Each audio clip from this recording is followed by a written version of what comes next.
Hello friends, today's video will show you how to get blue tick for Instagram account.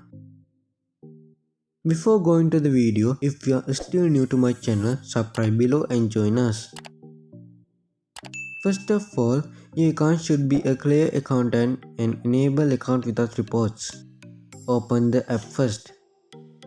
Next, go to your profile. Click the button above.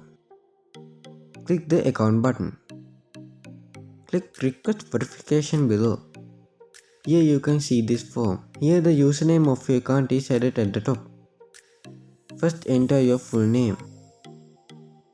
Next select the type of document you are adding here. Finally upload the document you mentioned above from here. Upload a clear photo in the document. Select the account type in the second option.